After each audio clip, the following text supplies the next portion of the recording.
Well, hello, everyone. Just trying to make sure that maybe if I scoot back a little bit, that would be better. Okay, yeah, that's right. That's probably why.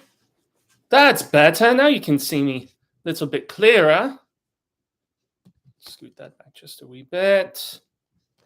And as per always, going to share out this link with the quickness as I allow some peeps to filter in. Make sure I'm muting this channel, not being a little derple, but tab. Very excited for this. It was just as I was moseying around out in the heat here in the deadly desert. I was just listening to it after a reread earlier this past month. So just doing the whole sharing through the socials and such. Okay, live order. Talking Bachman. Beloved Sai King. Yes, one of the collected in the Bachman books for those that are just starting to filter in. So share on the fake book and then on the Twitterverse and copy. Oh, the tediousness of the social medias. Gots to love it. Where you at, Twitter? Where you at? Having some difficulties with my Insta. I don't really spend as much time on the Instas, but okay. Live order, talking Bachman, aka my beloved Sai. I always forget that King boycotted Facebook and Instagram because they are owned by the same. But he is very active on Twitter, as everybody knows. But I'm gonna have to rewatch the Running Man movie here at this point. 40th anniversary. Tickety bam. Do it now. Okay. So let's see who we got. We are barren. So now I'm wondering if we have any viewers yet. Just gonna jump on. Okay, Zach King. What is up, good sir? You were the first to arrive. Originally, we weren't sure if I was even going to do this today. I was thinking about pushing it to next week because we have a very exciting panel that myself and Cecil and Robert did that we are going to be putting up very soon. It was about Barker versus Stephen King, Clive Barker, that is, and who is the true master of horror.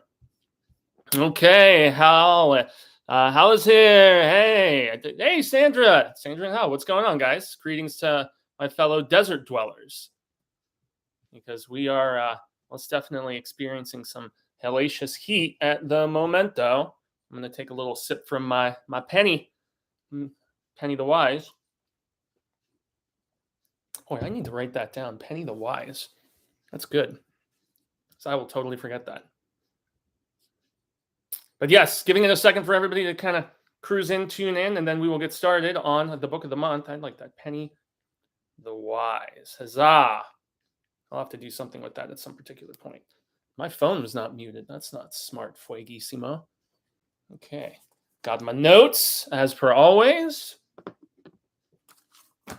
And yeah, it is hot as hell. I was actually out and about in it today, so that was not particularly pleasant.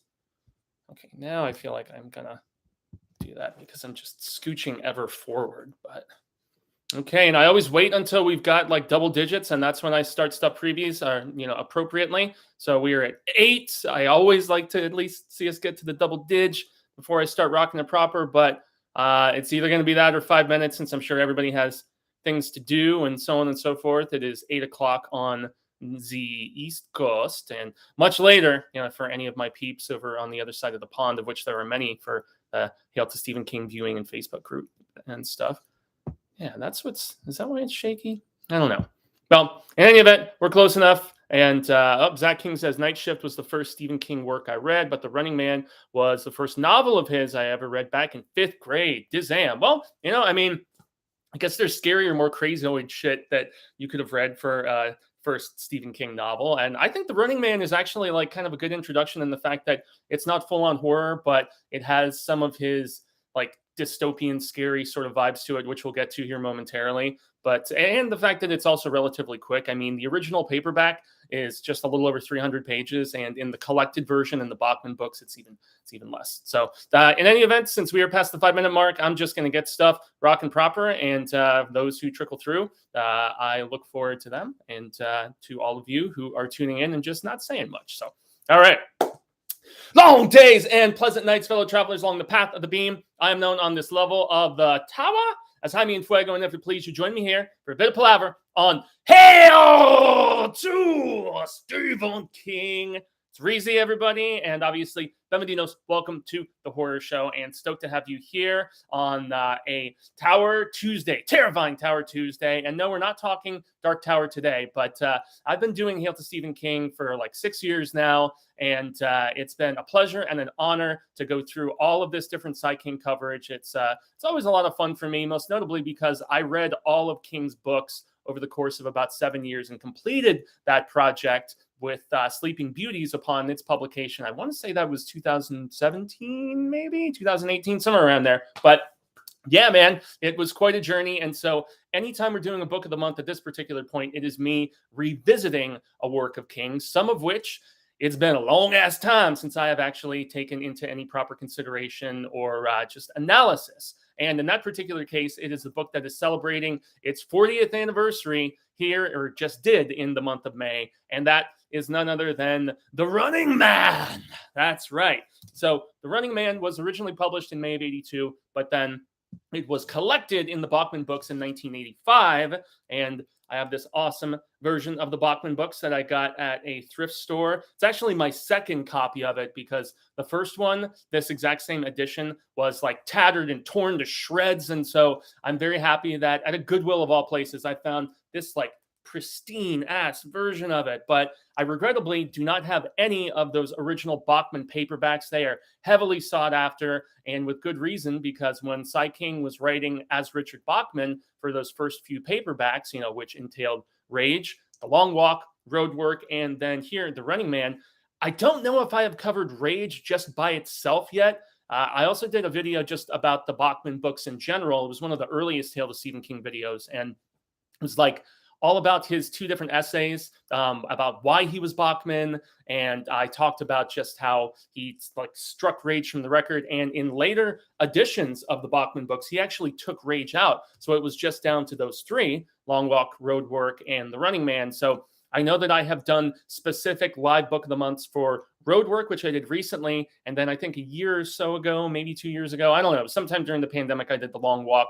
Both of those are exceptional, but The Running Man it's got a lot of similar DNA to The Long Walk in the fact that it's like the distant, not too distant future, I guess, for us now. But yeah, at the time in the late 70s and early 80s when King was actually writing these books, it was very much him looking, you know, decades and decades ahead into these sort of dystopian, totalitarian government situations where there's lots of poverty and where there are like, I guess, deadly competition sort of shows. And so we know with The Long Walk, that was like the most popular thing, at least in that, on that level of the tower, let's just put it that way. And so similarly in The Running Man, there are all kinds of different shows that are on Freevee, as King calls it. It takes place in 2025. And yet the most popular of all of those shows is like a death competition, but it's not like what we saw in this movie. Really, it's not.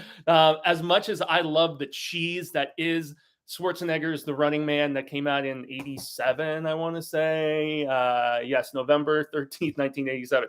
I have a lot of fun with that book, but with that movie. But that is a Arnie movie, Arnie versus a one-man army. And this actually, the people who made this film, it was so loosely based on the King source material. And I don't even think it says here, based on, I'm trying to look through the credits. I don't think it says, okay, yeah, it does, you know, based on a story by Richard Bachman. So it was still in the credits, but they didn't list King, which is funny. Maybe King was so not into it, he didn't want to be associated. And I think by that time in 87, yeah, he had already been revealed to be, you know, the author of Thinner and these other works. And so In any event, I have a lot of fun with this, but it doesn't really have much comparison at all, with the exception of a few aspects. I mean, the character's name is Ben Richards, and he has people trying to kill him, but this is more like a death game sort of thing. And I know that, well, I don't really want to go too extensively into it because I plan later this year to do a full video, because this film is actually celebrating its 35th anniversary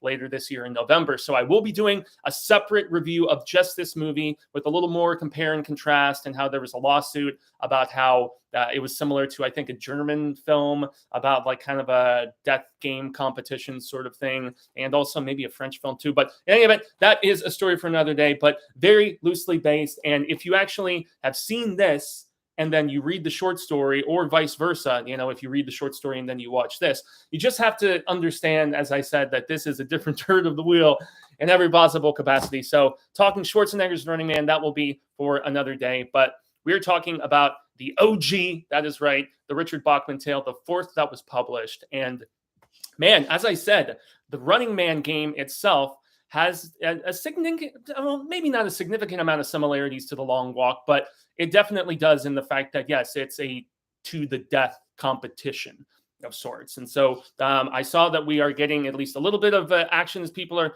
filing in. So I want to give some acknowledgments and some what ups and all of that greatness. So yes, I know, with the time and the midweek stuff, when we still discussed here and there doing this on a different day, but let's see who's jumping in. I picked up a copy of The Running Man, and it has Schwarzenegger on the cover. Of course it does. Like, he's a recognizable face, and they wanted to sell those copies after the film was put out, just to, have that brand recognition of Arnie, I suppose. All right, Richard Forrest is here. Hey, Fuego. Jose Storms. Paso, dude. Hope you're doing good on this terrifying Tower Tuesday. MCU Drew. I've never made one of these for a book I've read. Okay, cool. If you haven't read this one, I recommend it, and I'll go into some additional reasons as to why. Hal and Sandra say everyone knew it was King. The style was obvious. I don't know about that, honestly. This feels much more of the mean-spirited and leaning into, especially, a lot of like social observation in its scathing nature. And I'm going to get into that here in a moment. But I don't really feel that this is your typical King tone. I mean, maybe since it was really early in his career that he wrote this, but from what I understand, he actually started writing this back even before, and at least the genesis of the idea and some of the early writing on it was before he even sold the Carey paperback rights. And so he was not a household name yet. And it does have a different sort of tone and style, at least in my personal opinion. So, okay, Zach King jumps in and says, I always hated that the paperback introduction spoiled the ending for The Running Man. Well, since I have never actually had my hands on a copy of the paperback, I guess I don't know what sort of spoilers you're referring to, but if they did, that is just terrible. That's terrible, to quote former Phoenix Sun Charles Barkley. Sweet, says MCU Drew. Hell yeah, okay. A lot of people say Rage is King's worst book. I really enjoyed it, though, to be honest. So, Richard, I don't hate Rage, but I have often contended that I understand how King has dubbed it as a dangerous book. And I don't think it's poorly written, but I find it very off-putting about how he glamorizes what that student does. And that's obviously why he decided to take it out of those future publications of the Bachman books. And maybe that's taking it a step too far. It's like, should any art really be censored? Catcher in the Rye and various other stuff over the decades and years and whatnot. But I think that he understands the kind of, it's like, hey, here's a grenade. Do you want to pull it? I don't know. But then again, Apt Pupil is still out there, and that has some really fucked up stuff and kind of I'm not going to say a completely similar ending, but as far as the downward spiral and kind of the glamorization of a really effed up character. So, okay, Fox becomes the government, says Real Eyes Open. It's still possible it would come true 3 years away. That's the cover for my copy. Well, I try to always, if it's the Bachman book specifically, or even with the King books, I try to showcase two different covers. And most notably with the Bachman stuff, I want to show a Bachman publication, and then I want to show, one of the, Stephen King writing as Richard Bachman. And so I'd like that cover with the reds and with the actual, silhouette of the guy running, although it makes me think that that's, kind of an Arnold reference with the silhouette and the suit and stuff.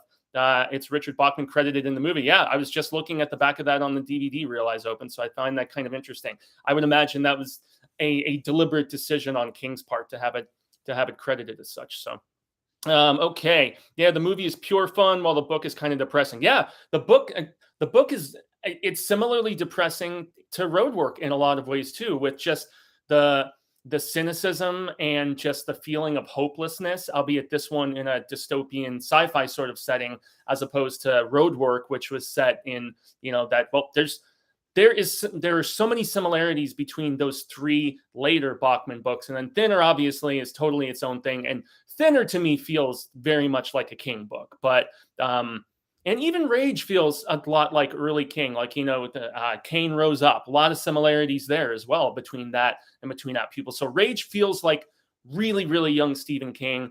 Thinner definitely feels like King getting his footing later on and, definitely writing a horror story. But those middle three, I swear, Long Walk, Roadwork, and The Running Man, I feel like they all share similarities, but they all share like a very distinctive flavor, with, the Long Walk being the aspect of King dipping his toe into the coming of age story and the camaraderie of friends. And then Roadwork, obviously, as I was just saying, having similarities to just the economic depression and, recessions and inflation and themes that are explored in The Running Man as well. So, they all have similarities to a degree, and then they all have their unique differences, which I really appreciate. So good stuff, though. Really, really good stuff. And yeah, Zach, you're right. It's very depressing in a lot of ways. Travis Miller, haven't gotten to it yet. Still waiting for the original Bachman book. I'll be Bach. That's good, man. That's good. You beat me to it. That hadn't even crossed my mind.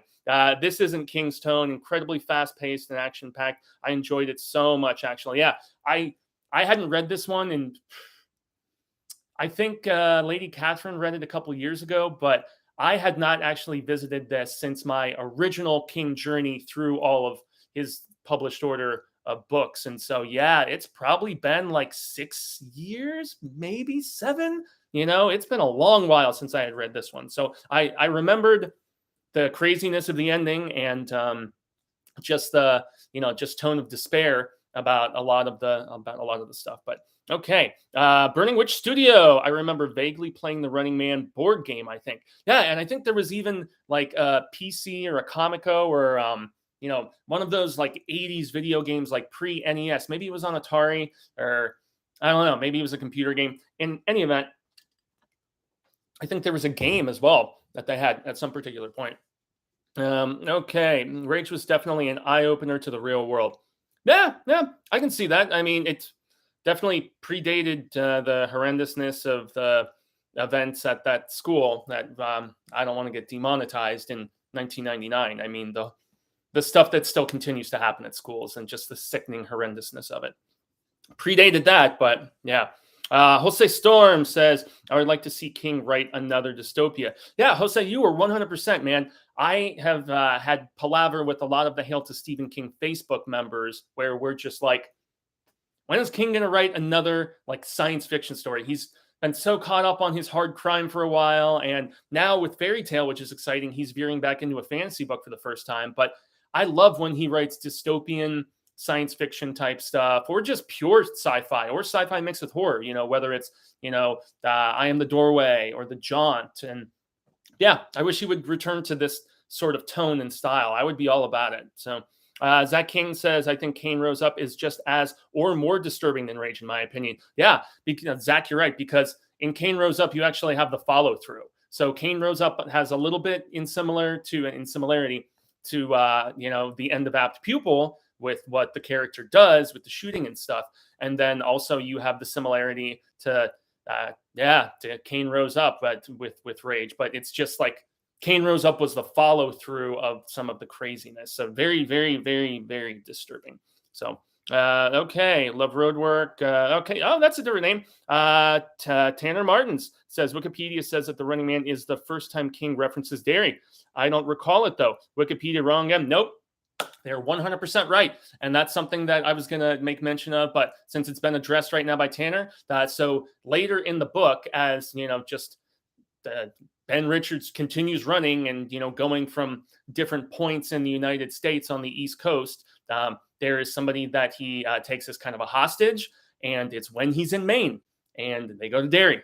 So there you go. It is most definitely, and I had forgotten about that too, but Wikipedia, they're not lying to us this time, because yes, I know the public encyclopedia, that is the Wikipedia, I have seen discrepancies all too often, not just with King, but with lots of things. So I like how the chapters is a clock time running down. Really cool way to separate chapters until the crazy ending. Yep, he goes through Derry too. I love the structuring of this. It definitely, with the countdown aspect of how the chapters are put together, it just adds an additional sense of urgency. And you know that it's counting down to something. We don't necessarily know if it's going to be, escape or death or whatever. But yes, it adds just a sense of urgency and impending inevitability. So yeah, I really dug that. And the fact that it starts at, 100 and counting, and then it just counts all the way down. And that's how King very brilliantly breaks up his chapters. So good stuff there. Real eyes open. I was going to mention it myself, but I always prefer when I'm doing a live stream when somebody beats me to one of my personal points, because that means we are having great palaver. We are in the midst of engagement. So I will shift it to the notes that we got here. And so yes, as I mentioned, May 82 was when this book was initially published. Film came out November 13th, 1987. And I'll touch upon this a little bit more in November, because maybe we'll have some additional information. But Edgar Wright has been attached for, I think, a year or so, if not a little bit longer, to do a remake of The Running Man that he claims is going to be much more faithful to the source material. Edgar Wright, as many of you probably know, Shaun of the Dead, Scott Pilgrim versus the World, Baby Driver. I mean, he is a very eclectic director, extremely stylized, and pretty much all of his stuff except for Scott Pilgrim is R-rated. So I think that he would most definitely be getting a budget for a remake of this. And he said that he's been a big fan of the book since it was initially published. And so, yeah, that is a thing. And hopefully by the time November rolls around and I'm doing the anniversary discussion about The Running Man, there will be a little bit of a development with regards to info. So, so Dystopian 2025. And I wanted to start out with just the way that they preface the very beginning of the story, and I'm assuming this was on aforementioned paperback, maybe the bit that Zach was mentioning. So, The Running Man in the year 2025. The best men don't run for president; they run for their lives. Setting the mood there, Sai. Setting the mood, which I really appreciate. And then minus 100 and counting as we go through it. And so, right off the bat. And that is as was mentioned in the comments just a little earlier, that this book is very fast paced. It's like each of those chapters are pretty just bangers. Then rarely are they more than a few pages, and that's in the hardcover. So I mean, they maybe a little bit more in the paperback, but paperback was 312 pages. It's definitely significantly shorter in the hardcover. And so, yeah, we are immediately introduced to Ben Richards and the fact that he has a daughter who's 1.5 by the name of Catherine, and she has a lung, he calls it influenza at one particular point. Then it's described as pneumonia at another point, but she's got a temperature of 104. She's very sick, and they are, living in just the midst of poverty. And it does make mention that there is a massive gap between the upper class and the lowest, kind of dwelling in the gutter class. And it's Co-op City where he lives, and he's essentially been impoverished for pretty much his entire life. And he also has a little bit of a mean streak about him because of his social standing. And so, yeah, he's been fired from multiple jobs over the course of his life, and he hasn't worked in a while, unfortunately. And yet he desperately wants to. He's been fired for just having a bad attitude and for being, anti-authoritarian, and all of the things that they essentially in this totalitarian government sort of situation do not want people to be. And they have this freebie, which is obviously public television essentially, and that's where we have all of these dire game shows of various varieties that they crank out. And in this first chapter, Ben Richards is watching one, and I believe it's called Treadmill $2. And so what they do is they have a treadmill that these people are on, and they're running on it. And depending on whether they answer questions correctly as they're running on this thing, they essentially have it sped up or slowed down. And it's only people with these terminal sort of conditions where they need like organ transplants. So like, chronic heart, liver, lung, stuff like that. And it's all there for the public's amusement. And it's to keep them keep you indoors and out of the streets and so on, because the streets in Co-op City and like in these just dilapidated areas are completely crime riddled. The police don't even bother going there because they know how dangerous of a situation it is. And so that's essentially the squalor that Ben lives in, and they have no means of finding the proper medicine for their daughter, so much so that his wife Sheila is like going and turning tricks trying to get like the most basic of medicine for their child, which is just obviously like a horrible situation. You can tell it's driving Ben absolutely out of his gourd, which is why he finally decides to bite the bullet at the beginning of the story and go down and, I guess, audition is the best way you can describe it, because you go through a series of questions and kind of like a physical and, a significant psychological examination and all this different stuff. And so that's how they make a determination. If you, first and foremost, if you're going to go on any of these shows that are broadcast, to the masses, and then on top of that, which show you would potentially go to. And lo and behold, based on his crazy attitude and most notably his psychological evaluation and the fact that he is kind of I wouldn't go as far as to say an anti-hero, but he is kind of a mean piece of shit in a lot of ways. He is a product of the environment that he has lived in and just the spiraling of society that, he matured and became an adult within and has existed in for, 28 years, I think he's supposed to be 28. And so, but when he's doing the psychological evaluation, like he's being very raunch about sex and he drops some racial slurs, which I'm just like, King, really, like he's done for a long time and I don't think he's ever going to stop. And I know he does that to paint characters in a negative light.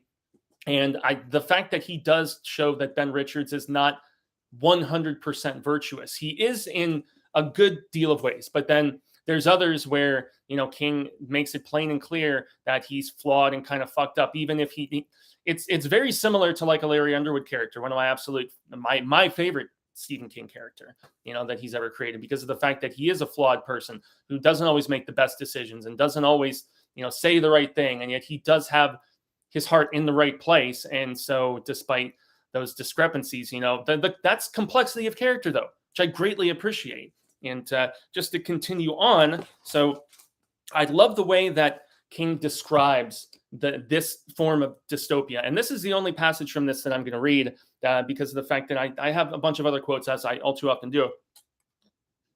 And there is a second portion late in the book where we get a little bit more about Ben's backstory. But it's really about the fact that, he was disillusioned from a young age because of, loss of family members and, like witnessing muggings and all kinds of crazy things.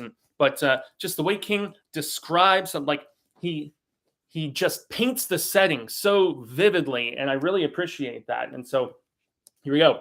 This is right at the beginning. This is -99 and counting. The drizzle had deepened into a steady rain by the time Richard hits the streets. The big smoke dokes for hallucinogenic jokes thermometer across the street stood at 51 degrees, just the right temperature to stoke up a doke, high to the nth degree. That might make it 60 in their apartment, and Kathy had the flu. A rot trotted lousily across the cracked and blistered cement of the street. Across the way, the ancient and rusted skeleton of a 2013 Hummer stood on decayed axles. It had been completely stripped, even to the wheel bearings and motor mounts. But the cops didn't take it away. The cops rarely ventured south of the canal anymore. Co-op City stood in a radiating rat warren of parking lots, deserted shops, urban centers, and paved playgrounds. The psycho gangs were the law here, and all those newsy items about the intrepid block police of South City were nothing but a pile of warm crap. The streets were ghostly, silent. If you went out, you took the Pneumo bus or you carried a gas cylinder. He walked fast, not looking around, not thinking. The air was sulfurous and thick. 4 cycles roared past and someone threw a ragged hunk of asphalt paving. Richards ducked easily. 2 pneumo buses passed him, buffeting him with air, but he did not flag them. The week's $20 unemployment allotment, old bucks, had been spent. There was no money to buy a token. He supposed the roving packs could sense his poverty. He was not molested. High-rises, developments, chain-link fences, parking lots empty except for stripped derelicts. Obscenities scrawled on the pavement in soft chalk, and now blurring with the rain. Crashed out windows, rats, wet bags of garbage splashed over the sidewalks and into the gutters. Graffiti written jaggedly on crumbling white gray walls. And then it goes into some obscenities. And so I'm not going to go super far into that. But the fact that he is just in such a imaginable sort of way, like you can easily picture this nasty, not too distant future, but dilapidated, degraded, and just disgusting place that unfortunately a large segment of society are very obviously dwelling and are being through television demonized, to the rest of the haves, as opposed to all of these have-nots that live in squalor. So I'm going to make a brief segue because I see some other names popping in.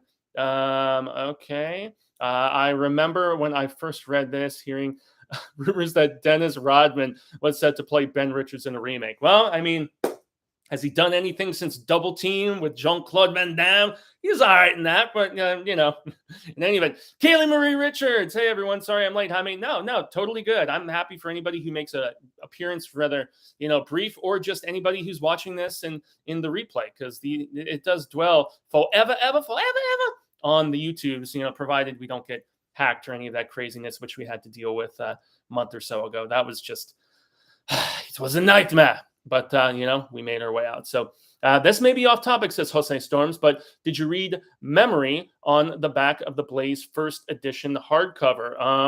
No, I did not. I'm not sure what you're referring to, Jose, but I'm going to have to make note of it because, yes, I'm always curious about, some deep dive things of that particular nature. But, I've never, I'm not sure if you're talking about... Yeah, I honestly don't know what you're talking about. I don't even think Rage has ever been published in hardcover unless you're referring to, it being collected in the Bachman books. But okay, in any event, and don't lie, Fuego. You also love Larry because he's also a musician. Yeah, Zach, you're correct about that. It doesn't hurt, but I play drums, not guitar. But okay, Sapphire, was the film Running Man based off this novel? Very loosely there. I mean, besides the fact that he's Ben Richards, besides the fact that he's trying not to get killed, and the fact that he takes somebody as a hostage at one particular point, a woman. But aside from that, there's really no similarities. I guess I answered the question already. Okay. And Real Eyes Open says, old bucks for the lower class living in the old city. Exactly. And so you've got the new bucks for all of the richer people. So the old bucks, especially, for those that are living on the corporate teat or whatever, the public dime, they get money that's worth nowhere near as much. So it's a really messed up situation. And it shows just the division between the classes in this awful, awful future. Yep, Fuego should record some King audiobooks. Oh, I'd love to. I've talked about it with Cecil here and there. Cecil did a narration of The Hellbound Heart, the Clive Barker, which was really good, man. I enjoyed it. I'm eager to read it. I really enjoyed Mile 81. Mile 81, Sapphire, I cannot wait for this movie that they've been talking about for a while because that is a messed up story. I think that one, in some ways, I like the fact that it's so much more full-blown horror than Christine. And it's more straightforward, obviously, than From a Buick 8. So as far as his killer car stuff goes, I think that it is massively underrated. It was a short story, but was published with the last Bachman book. Oh, Blaze. Sorry, dude. I feel like a absolute dirtball. I didn't realize you said Blaze. I misread Jose, and I thought you said Rage. I believe I've read Memory. I'm just going to search really quickly. Stephen King. And King will be your memory. Yep, that's your Sugar Cult reference for the day, everybody. Anybody remember Sugar Cult? Probably not, but I do. Story was read by, House. Republished and annexed to, well, I have that. It is now confirmed to be similar to the first chapter of Doomickey. Well, I have that version of Blaze back there, and I'm supposed to be revisiting it. I would imagine that I did read it at the time, and I don't remember it at all. So, but I did read Blaze in my, journey along the path of publication. So, yeah, okie dokie. I just don't remember what the hell it's about because it's been that long. So, like I said, it's been probably 6 years since I read this. But okay, so returning to the task at hand. But yeah, I love the way King just really transports you to this, scary, not too distant future, and really not too distant future for us being 2025. So okay, so yeah, he goes in for his audition, so to speak, and he kind of freaks these people out, but yet impresses them because he's a little bit crazy. And as he is described, like, he is essentially the type of person that the games were created, most notably The Running Man, to get out of, the public setting, because they think he's like a loose cannon. He could influence others, and he's a danger to society. And so for that reason, that's why, as opposed to putting you on one of the regular competition shows where you could be maimed or whatever, it's like, no, we're going to put you on the show where nobody has ever survived, where you are essentially a running man running for your life, and there are executioners trying to find you and murder you. And not only that, since it's broadcast on live freebie on television, people are encouraged, if they see you, to tip off the network so that it's easier to find you and kill you on live television. Yeah. And so it's really a way to turn the public against these sort of people. And King does delve a lot deeper into some of his societal analysis in this book, which I appreciate. But besides that, there's no more voting booths. I thought this was kind of funny, not to take any sort of political stance because I'm a registered independent. But King says in this book that he wrote in the late 70s, he's like, yeah, they did away with voting booths and switched to computer stuff. And I know, yeah, digital balloting or mailed balloting and all this different stuff. It's been a hot topic of contention. But so yeah, as he's doing his audition, Mr. Ben Richards, he describes this food that they give him. Now, granted, he's been eating like weird little protein pellets and like fake coffee with his wife, and so that's just the rations that, being on the dole that they are given. But he even says that the food that they give him, and this is me verbatim, he's like, it's almost like a vampire chef sucked out all of the flavor, leaving just the brute nutrients. And I thought that was an amusing way of describing it, but he is at least getting real food, even if it is of low quality and blandly cooked. He doesn't have this weird, like, synthesized sort of garbage or anything like that. But and he finds out that Sheila's turning tricks again for medicine for Kathy. So when he makes a phone call, but yeah, he gets upset and he gets accepted to the Running Man, and so he gets $100 new. So he gets like the good money, and it gets passed along to his family, and he gets $100 new for every hour he survives as he is on the run as this Running Man. And I believe he gets a 12-hour head start, if I recall correctly. And then if for whatever reason he happens to kill a hunter, gets an extra $100. But that's not really something that's explored as much in this, as ironically in this, where Arnie is like brutally killing all of those different hunters that all seem like they're out of like fucking Time Killers or something like that. If anybody ever played that fighting game in the 90s, which was hella violent, that's what it reminded me of. And I would imagine they kind of, Smash TV is another early 90s and late 80s, early 90s game that had some similarities to this. So I don't know. In any event, so he is let loose, and he's let loose after he's presented to the public, and there's a live studio audience, and he is immediately portrayed to be like, this nasty person, and the audience is booing him and, all this different stuff. And so it turns into a very just theatrical sort of situation. And as the guy's name is Killian, if I remember correctly. Yeah, Mr. Killian, the guy who's like the head of the network, if I recall correctly. And he essentially encourages Ben Richards to play it up, dude. And, this was also long before, as just occurred to me, long before we had reality television. And what's that old saying that anytime somebody knows that they're on camera, they will typically not act as natural as they would without. And so either people are far more shy or they're far more bombast and audacious and big and crazy and whatever. So it's like the personality is amplified. I even still remember when I was first becoming a VJ for heavy metal television back in 2013. And, I was just like, hey, I'm Jaime and Fuego, and we're about to watch this Anthrax video. We're about to bring the noise. Who's ready? And my producer, the guy who was videotaping me that day, he was the showrunner for that.com. He's like, all right, man, you need to crank it up a little bit, And I was like, what do you mean? And he's just like, get a little bigger with your personality. And I was just like, okay, I guess, man.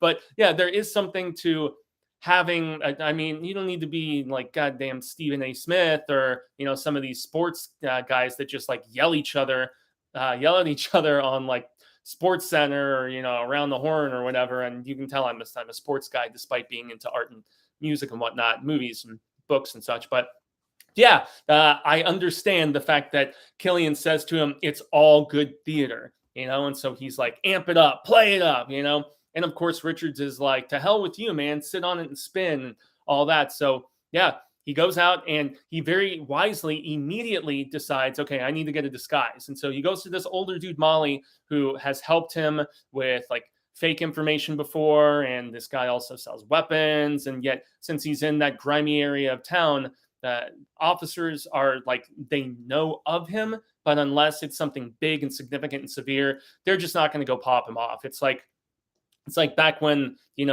the state-run medical grow labs for ganja were going down. And I had a buddy in Northern California who was doing that in Humboldt.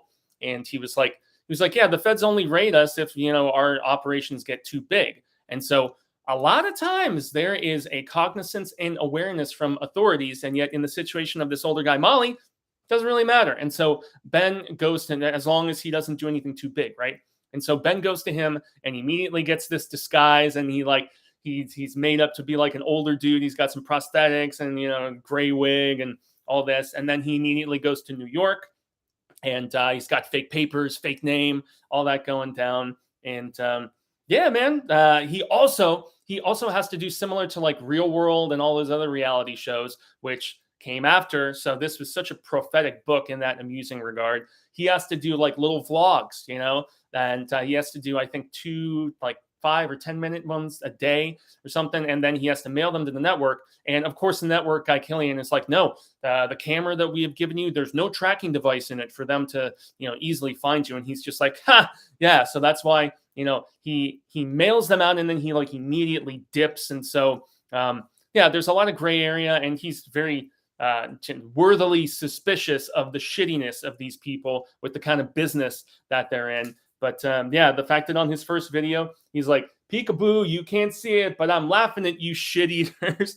So it's stuff like that that really just exemplifies the sort of attitude and cynicism as well that Ben Richards has grown into over the course of a very, very rough life. And kind of seems like as we explore his character a little bit more, despite the fact that he is compassionate, he does still have that cynical nature about him. And he is kind of having an inner demon sort of bit here and there, because he's definitely cognizant of the fact that he could be shittier about this and be more murderous or whatever, and he might stand a better chance. But no, as opposed to being the running man, he often describes himself in the book as, he's like, man, I'm not the running man, I'm the hiding man, because he goes to New York and he's hiding out, and he's just like going and sitting in the cinema and then just, hiding in this room that he has rented. And yet he knows he can't stay there for very long. And so then he makes his way to, think I'll go to Boston.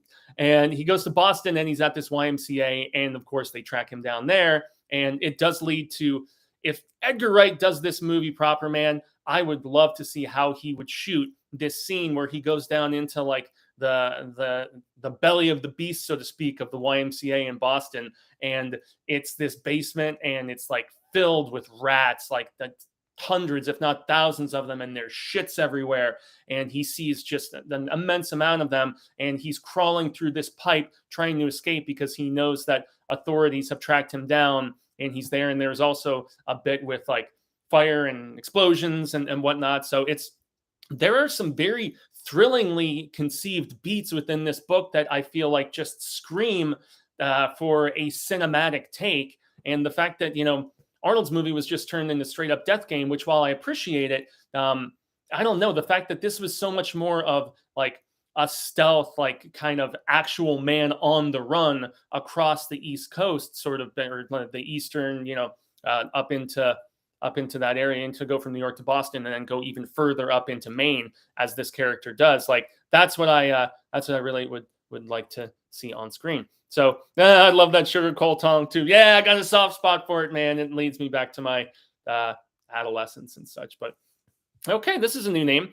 King of All Blurs.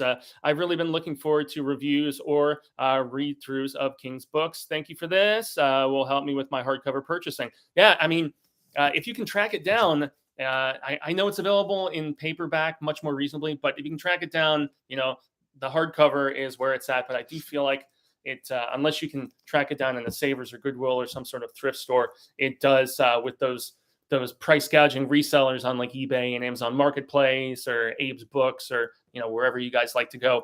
It does kind of command a pretty penny, unfortunately. I've seen it go for like over $100, but I've seen others say that they got it for like 20, 30-ish. I don't know. Got to look for those deals. I still have so many King deluxe editions of things that I haven't tracked down yet. Like there's an anniversary edition. I think PS Publishing did it, of Christine. There's also a version, I think, that Subterranean Press did, maybe, of the Dead Zone. I mean, so there's a few. There's also an anniversary Cujo I've been trying to find, but that's the thing. Often, if you don't pre-order, like I always do with Cemetery Dance, you are going to be spending like, God, that hardcover from Cemetery Dance that I have, I pre-ordered that, and I think I spent like around $100 for it, and it sells for like over 1,000, and that's just for like the basic edition, not signed or crazier editions of such that they have. So yeah, it just you got to remain vigilant and so on and so forth. So all right, what else we got? Sports Center equals reality TV equally fast for actual reality. Yeah, you're right about that. Equally far from actual reality. Oh, I gotcha. Jose also says I'm supposed that Pennywise didn't make a cameo in this book. No, but I mean, just the reference of Derry, it's kind of cool. It shows that even with the Bachman stuff, King was already. I mean, there's some King references to other work in Thinner, if I remember correctly, even though it's been a few years since I've read it. So this, like, Running Man and Thinner were the last two Bachman books proper before his secret identity was unveiled, and then later on we got The Regulators, which I recently reread and love that book. Blaze is now the only Bachman that I can't say I remember super well because it's been so long since I read it.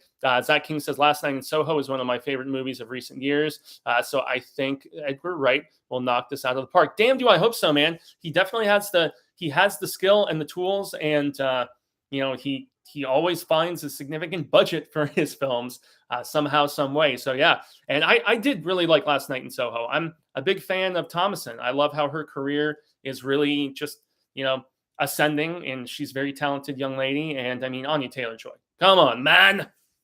Okay, Lincoln says, is this the channel Joey Diaz talked about in Joe Rogan's all right, I don't know. That's a good question, man. I don't even know who the hell Joey Diaz is. I think that's a UFC guy, right? Maybe. Making the reference to Derry probably outed King. But yet, that's the thing.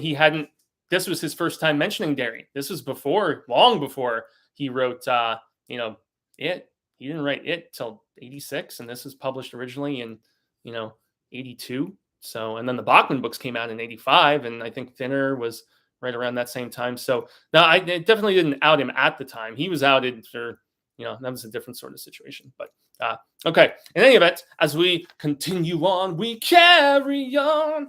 Okay. So the sewer escape from Boston YMCA, I mentioned that. It's really cool. And then, so it just goes through these different, like, weird, different bits of people helping him for bits and pieces here. Well, actually, no, it's really just those two brothers. So he encounters these two brothers, and I believe it's Bradley and Spencer, if I remember correctly, after he escapes Boston because he's climbing out of the sewer, and this like 6-year-old kid is like, yo, you want smoke, man? And King, with his affinity for writing Black characters, even if he doesn't always do it in the most convincing, and sometimes, I'm not going to say in bad taste, because I love my Black culture to death, man. This has been made very clear. I mean, I went to school with all like Black and Native and Mexican kids growing up. Like not a lot of hongus in that regard. But I do believe that King often writes them with a stereotypical ignorance from time to time. Not to say that I mean, look at me, man. I'm like practically translucent. But King has been criticized for the way occasionally that he has written Black characters. But I feel like this is with that sort of 70s, cool brother endearment sort of bit. And so the younger kid is like, okay, if you pay me, I'll help you out because I know you're that running man that, they've been demonizing on TV and that everybody's trying to track down. So takes him to his brother. And this is where King really starts to get into some of the deeper societal and especially like this is King's commentary on pollution and about just the horrible things that he just foresaw and that lots of other people did, it having as far as like a really negative impact because these two brothers, they have a young sister who she's got cancer and she's only a few years old. And the older brother, Bradley, I believe his name was, if I remember correctly. He's talking about how after his sister got sick, he started tracking down some of these older books that talked about just the essence of this pollution. And he talks a little bit about like Hiroshima and like the lasting impact of that sort of like, nuclear technology or even, bombings and, like waste and all these different things and how all of these numbers of like cancer and emphysema and different things like that have skyrocketed. And so this was definitely King talking about corporate corruption as well in just the way that the waste and all of the nasty and, fumes and air pollution as he foresaw it would just continue to get worse and worse and worse. And as I was driving around town today, I mean, my hair was all sweaty and nasty. That's why I'm showing you guys the, I've got the Steven Seagal going for the first time in a while because like my hair is sweaty and nasty. And so I just had to pull it back because we're here in the deadly desert of Arizona. We're like in the, we're supposed to be at 112 and 114 by the weekend. And we're in the high hundreds, the high like hundreds. I think it was like 106, 107 today. And I know it's even hotter in some other areas of the valley here. So yeah, man. It said high pollution warning when I was on I-17 here in Arizona, here in the Phoenix metro area. And so, yeah, it's still very much a problem. I mean, our city, just Maricopa County in general was, it was the most moved to county in the entire country last year. And that's because with inflation and with, skyrocketing of living expenses and all kinds of things like that, goddamn gas prices for sure. Lots of people were moving here. And so there's more people here than I have ever seen in my life growing up when I'm out on the streets driving and stuff. And yeah, it's scary. It just yields to more people driving, more pollution and more of that grossness and the poor air quality, which King makes a point to really analyze and discuss and inject his thoughts about, within this. And it was also a very poignant book because it with the widening gap with the haves and the have-nots. And this is where, like, you can tell that King wrote this book when he was still like, or either he started it, from what I understand, when he was still impoverished and trying to make it, or he was just kind of remembering those years and just, since they were still relatively fresh in his mind, he was able to just jump back and just, mine those memories, so to speak. But it is very much like Ben Richards is written from the perspective of a pissed off, poor guy who has been screwed over countless times and has also seen just how effed up the economy is. And he has seen inflation. He has experienced recession. And in those late 70s, very similar to what I was mentioning with Roadwork earlier, like it very much embodies that despair and the hopelessness of an economic situation that seems completely fucked. And here today, there have been murmurings as we've seen this nasty inflation. And I mean, when I go to Target for groceries or something and I see, oh, wow, just a couple months ago, I was paying $1 less for that meat. Wow. Okay. Yeah. Just like a year or so ago, gas was a couple dollars cheaper than it is right now. And remember in the 70s when they had that recession and when, the gas shortages and all that different stuff, King was writing this book right around that time, either when he was like knee deep in it still, or when he still had the fresh perspective of experiencing it, and he really injects that stuff into this book, and it made it, especially with the experience we're all encountering currently, it made it a lot more poignant, and it hit a lot harder because of that. It was definitely the right reread at the right time to really just have that impact, I guess. And so yeah, it doesn't mean that it was a easy pill to swallow, so to speak. It was a little rough, man. But I still definitely felt the even more relevance of this particular story than I did the first time that I read it. It hit a lot harder. It had that much more of an impact. So, but yeah, so these Black brothers help him out. He ends up, going to Manchester, I believe it is. So I believe he's just in another part of Massachusetts, but he is trying to make his way up to this area in Portland, Maine, where there is a friend of the older brother who is like part of his, we need to educate the world about pollution and how, we are just poisoning, the lowest of society, and how these big government corporations are covering all this shit up.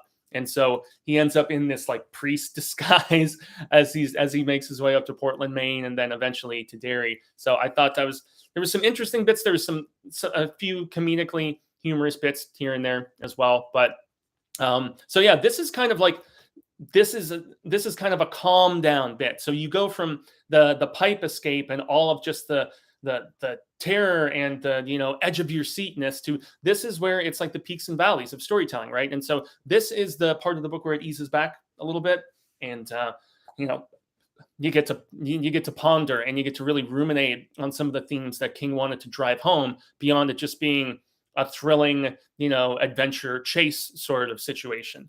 And yeah, I mean, it's still very exciting in that regard, and insightful too. You could tell that King did research, and that these were topics that were very heavy on his heart at this time within his life. Not just the aspect of pollution, but contamination, and sickness within people, and the corporate greed, and the just lack of care and consideration, the whole degaffness, of those companies, and and both corporate and government, and the intertwinement of the two.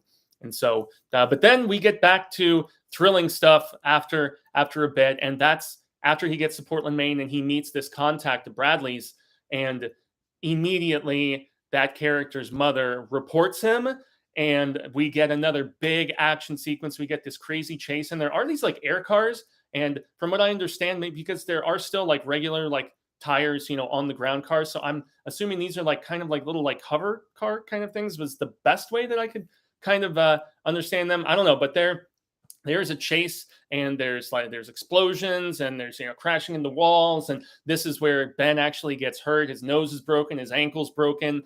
This guy who was just helping him out of the kindness of his heart gets killed. And so yeah, it's a big thrilling bit, but he is able to escape. And this is where he takes a woman into his as his hostage, so to speak. And this is one of the beats that is done, if I recall correctly, because it's been a while since I've read the Arnold, or since I've watched the Arnold bit. But okay, Manchester was in New Hampshire. That's right. Somebody was just mentioning that. They sent me a message on Twitter. They're like, "Yo, the Manchester was in New Hampshire." So he was making his way up through, up through New England to Portland. But that's where he takes this woman hostage, and trying to remember her name, but I think it was Amelia. But and then he takes somebody else hostage. But in any event, so he takes some hostages, and he's doing his thing, and that like him having that woman and kind of appealing his cause to her, because he has been proclaiming his cause with those the little vlogs that he had to send in as part of the reality show bit. He's been just, as they have been demonizing him on the airwaves of the Running Man show to the masses, and you get even a little like religious zealotry, in the way that they're trying to demonize him, which is interesting, which King will go on to explore a lot later in his career, and already had to a degree previous in his career. But yeah, he's been just trying to educate everybody about this corporate corruption, and how the government is turning a blind eye, and just he's getting his message out there to the masses, and it's cool. And he's trying to convince Amelia, and he's slowly winning her over, and it doesn't really have that romantic sort of tinge that, if I remember correctly, was in the Arnold version. But yeah, so it is building to a thrilling conclusion. And let's see what everybody is saying in the meantime. MCU Drew says, I have loved every Wright movie thus far. This could be amazing. Oh, wow. So Bachman started Derry. Yep. Bachman was the first reference for it, as was mentioned a little bit earlier. Thomas McKenzie is my new celebrity crush. Yeah, she's cute. Okay. Jose Storm says he started to write it in 1981 and finished it in 85. Well, it was published in 82 in paperback form in May of 1982. It was collected in 85, Jose. But yeah. Okay. I like the kid. Didn't he talk about pollution and suppression of the truth from the lower class society? Damn right he did. So the kid, his younger brother, yeah, he was kind of corny, kind of cute, kind of cool. I don't know, but it was the older brother, the one who was like 16, 17, 18-ish, somewhere around there, like, almost an adult practically, wise beyond his years. And, he was the one who just opened Ben's eyes to, Ben was still like this pissed off, very narrow-minded, in a lot of ways short-sighted sort of guy, just very much about his own personal plight, him and his family, as opposed to the bigger picture. And that's what those interactions really brought about, which I thought was good shit. Hal says Sandra cut a foot off of her hair. Wow. Interesting. Well, it's hot as hell. I've, my guitar player in my band cut like all his hair off, man, because he's sweating it out. And Cobra Kai, what's up, Fuego? Are you and Cecil looking forward to Prey, aka Predator? It looks promising, fingers crossed. Big up all the horror show crew. Hell yeah, man. Cobra Kai, long time viewer of the show, years and years stretching back. And what is up to my dude on the other side of the pond? I haven't watched the trailer yet for that because of we're gonna be checking it out at some point in the coming days, because we have a huge trailer reaction roundup that we're planning to do. We're supposed to do it on Sunday, but we're filming our latest version of Mistfall, which is our Dungeons and Dragons horror game that has been put on by my guitar player in my band Chiron. He goes by Mahalo. He's got a alter ego just as I do. But yeah, so that game that session, I think it went for 4 hours. So yeah, we didn't have any time to really film much of anything else, including trailers. So Prey, I guarantee, will be in our next bit that we put together. So a lot of relevant social commentary in this book. Yeah, Real Eyes Open. This definitely was ahead of, well, I'm not going to say ahead of its time, but it brought to light stuff that is unfortunately timeless, because it's still very much an issue, So okay.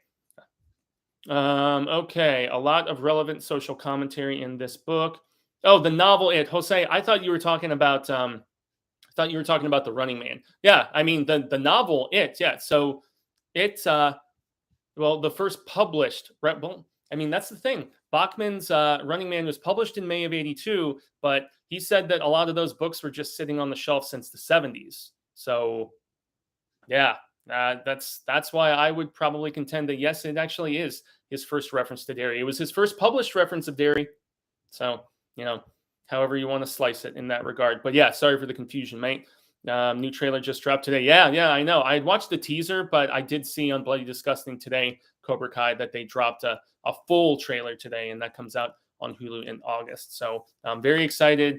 Aliens and Predator are like my favorite sci-fi horror franchise by far. I have all the comics. I've got, all of the comics, all those Dark Horse volumes. I've got like a full friggin' long box of all of them. And that still doesn't even house all of them. The Prometheus stuff too. So good. Anyway, since we are at over an hour now, it's often the time that we are kind of stuck, not so much wrapping things up per se, but we are at least like nearing the finish line, if that's a good way of putting it. So yeah, the mention of Derry, yeah, I was going to bring that to attention. And there's another kid that helps him out briefly before he takes before he goes the hostage route. But yeah, he makes another really wise choice. So because he's been demonized by those networks and stuff, he has the hostage thing going down. And after police shoot at them and like almost kill the woman who is taken hostage, and she's like, they shot at us, they could have killed me and all this. And he's like, yeah, so what we're going to do is we're going to get the press involved They get the press involved because they know that, or because Ben knows at least, that if they are there covering it, the corporate corruption and the nastiness, which they would have most definitely covered up if they saw hostages as collateral damage just to get to him, because he's lasted longer than anyone in the Running Man ever has before. I mean, yeah, getting the press involved and getting the more public eyes on it, and more of a, I'm not going to say a neutral standpoint, but definitely, it's at least going to have closer to neutrality, because there's no such thing as an objective reporter. As despite my journalistic background, you're supposed to be objective, but how can you not inject some sense of your own? It's immensely tough, and I feel like there's a lot of people who are doing opinion columns or opinion videos, and they act like they're just reporting the news and they're injecting their own opinion. So, but in any event, he makes a very wise decision in getting the press involved, because it's going to add an additional essence of accountability, I guess is the best way that I can put it. And so, yes, it's a very wise strategical move on Ben's part. And then he uses a bomb threat, so to speak, along with the hostage process, and even getting a little bit of public sympathy to a degree, like some public sympathy. I mean, but there is much more questioning about is he as evil as he is being portrayed by the network, and all of that. So he negotiates to get this plane through the hostage situation, and then the lead executioner guy shows up, and they have that interaction standoff bit, and then you find out some horrible stuff that about his family, which is really unfortunate. But then again, you don't really get confirmation whether that was true or whether that wasn't. And so, yeah, he gets his plane. And if you have read this book, you know what he plans to do. And yeah, it's ballsy. Definitely is, especially since he's wounded. And, it just gets far, far more dire. Okay, Infinite Duality. I love the name. That's what's up. My first live stream. What's up, y'all? Unfortunately, it's winding down. We've been going for about an hour. I know it's often tough for lots of peeps to just tune in at these particular points. Ready for the Black Phone coming out soon? Damn right, Jose. It's funny. I was never the biggest fan of the short story, because I felt like it was, I read and seen stuff a little bit similar here and there, but and since it was relatively short too. But from what I see from the trailers, and from the fact that Scott Derrickson is the shit, I was just watching The Exorcism of Emily Rose the other day. He did a terrific job with Sinister, and with obviously the first Doctor Strange, although I really liked Sam Raimi's sequel too. But when you have a short story and you expand upon it, as opposed to having a lengthy novel and you're condensing it, that's a topic we've talked about here in the Horror Show quite a bit. I'm very excited to see how they expand upon that story. And Ethan Hawke looks menacing as all hell. I'm excited to see him play a villain, because he's one of my favorite actors and has been for decades. So bring it on. We're only a few weeks away. So extremely excited in that regard. Awesome to watch you live, Jaime. Gracias, and thank you so very much. I appreciate the kind words as always. Humbled and honored, as I like to say. But yeah, we are just at that harrowing, crazy conclusion where Ben Richards is about to fly a plane into the goddamn network building. And so he made sure there were like parachutes and stuff. And there is a last ditch attempt of negotiation, which is made by that Killian guy, the head of the network. And that's where, true or not true, he says, your family's been dead for 10 days, man. And so, he's like, we can work. Can we work something out? Can we? It's just a very amusing last gasp, last ditch attempt at trying to get things together and trying to get him to reconsider what some assume. And there's even people who are like, do you think he's going to do it? Do you want him to do it? And so, yeah, he has got the word out about so much corruption and injustice and suffering that is transpiring at the hands of the corporate corruption and greed and everything, with regards to pollution and sickness of the impoverished. And yeah, he's going to finally take it to the man. And this is where it is a drastically different ending than what we have in The Running Man, in the fact that, yeah, he's after being wounded again, even worse, and his guts are like spilling out, and he's trying to like keep them in. Like he's like, oh, I'm like pushing sausages back into my stomach, as King describes it at one particular point. But yeah, bam, wham, bam. It is fucking thrilling, dude. And it's another thing where I would be like, I really hope that if Edgar Wright does in fact get this to happen, that he doesn't change the ending. This ending is brilliantly, boldly dark. And the fact that as he's flying right into it, he flips him off and they see him flipping him off from the cockpit. It's just, man. So yes, very similar to Roadwork. It is a incredibly sad ending for our protagonist, but I feel like there's a little bit more of like a fist pumping nature to this, as opposed to, yeah, like making a big sacrificial statement compared to just I don't know.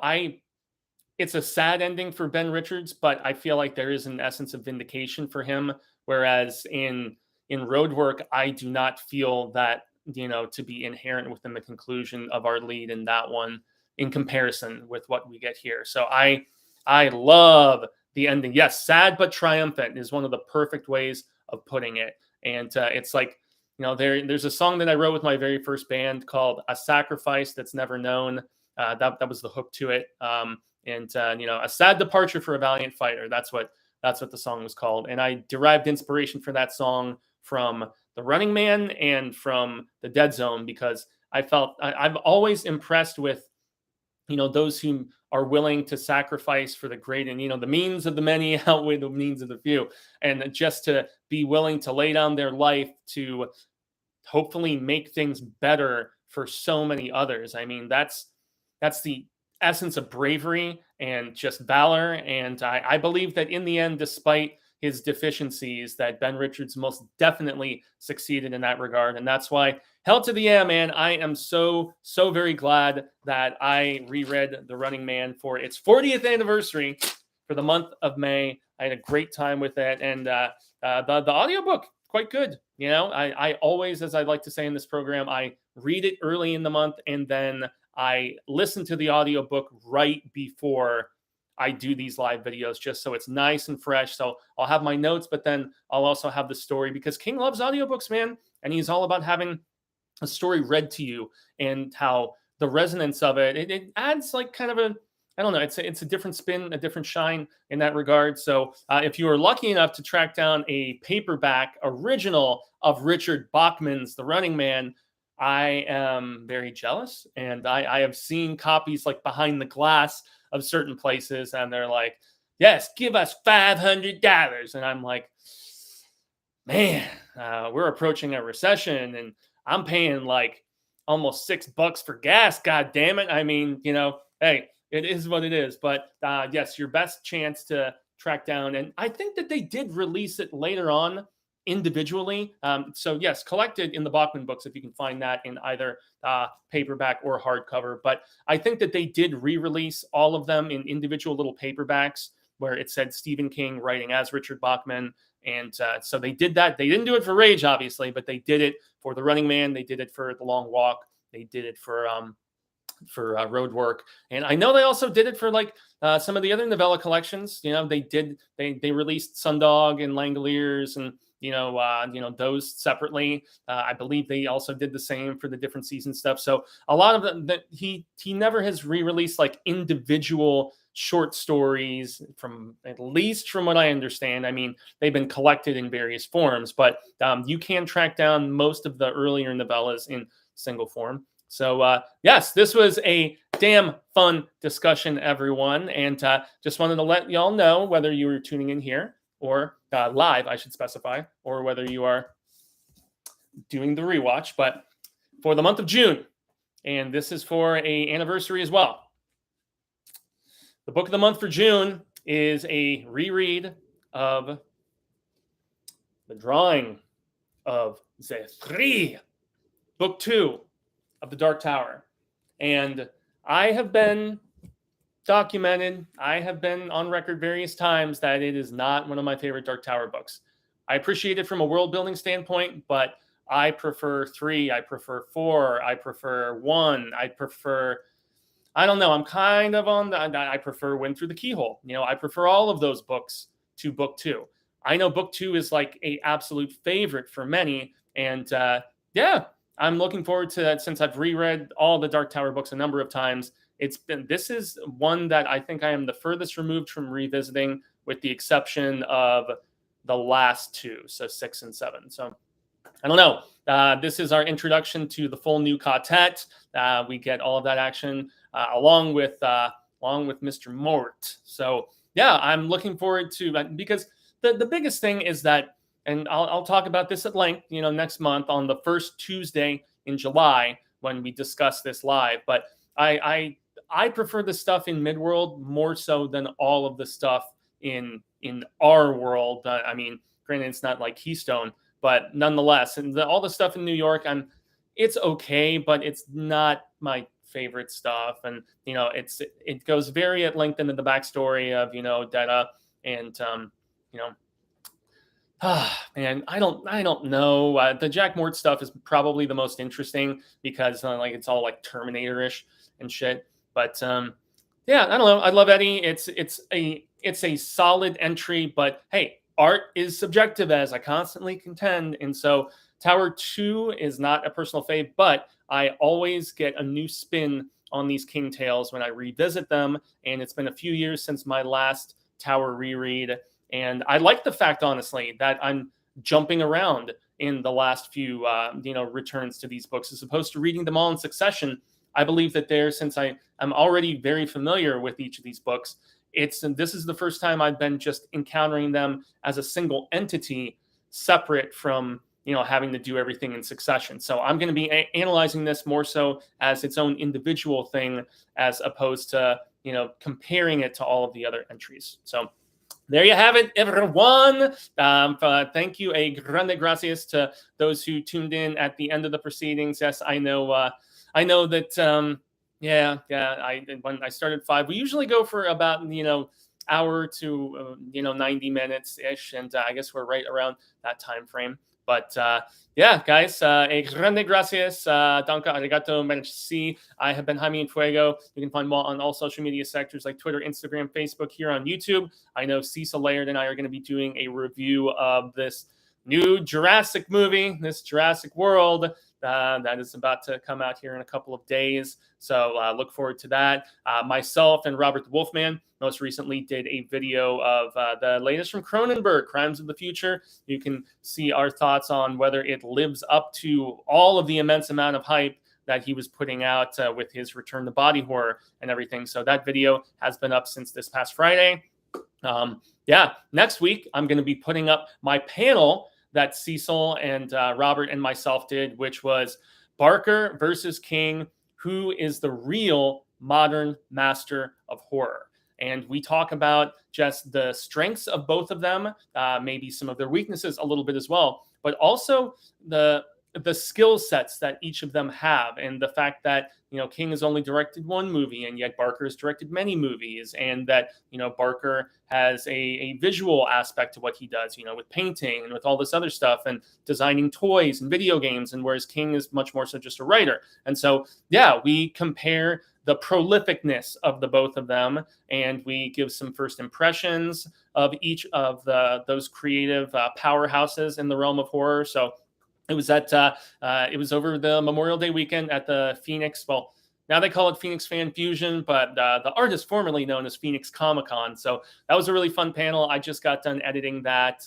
I was editing it last week, and then my computer took a shit, and I had to take it into I had to have it looked at, and so I tried installing a new operating system, and it just messed a bunch of programs up. But back up and running, and so that will be going up next Tuesday. So that to look forward to. And yes, once again, Drawing of the Three at the beginning of July. That will be the book of the month, since that is the focus for June. So that's going to be it, everyone. Once again, much appreciated. Say thank you for tuning in. And when is this Barker versus King thing happening? What day? Well, the panel already happened, but we videotaped it, and I just got done editing and overlaying the slides and stuff. So it'll be going up next Tuesday. So it's myself and Cecil and Robert that all talked about that. So I've got the Arnold copy. Love it. The introduction I'm referring to is from the re-release paperback. Ah, okay. Interesting. Nice. It's one of my favorites. And there was a few late peeps coming in. Tanner Martins, thank you as well for tuning in. Much appreciated. I've only read the first 3 thus far. I love book 2 so much. Yep, I know I'm in the minority about not being over the moon for book 2. So, yep, that is going to do it, everybody. And yes, until the Wheel of Ka comes around once more, I say hasta luego, and amigos, constant readers and viewers alike. I hope we have been well met, that we share more of this palaver sooner rather than later. And until then, remember to stay scared and read the Running Man. Yes. Oh, okay. Yeah, the movie's okay, but the source material is significantly superior. Okay, day. I am thinking I'm going to go see a movie this evening, everyone. So I'm going to check out this, I think it's called Watcher. It's the new Micah Monroe. I think that's what it's called. But yeah, she was from It Follows and Tao. She's kind of a little scream queen herself. But in any event, peace out, everybody. Much appreciated. It means a hell of a lot for all of those who tuned in for live and for after the proceedings. Bye.